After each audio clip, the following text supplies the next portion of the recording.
item that I chose is this press and sear burger kit. It comes with the spice dredge, the burger press, and the hamburger spatula. The next item I chose is the Griddle gear bag.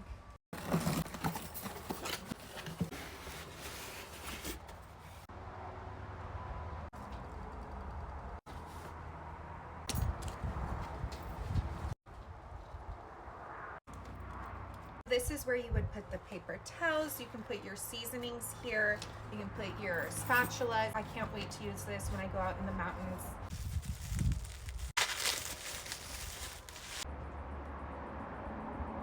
And I saved the best for last.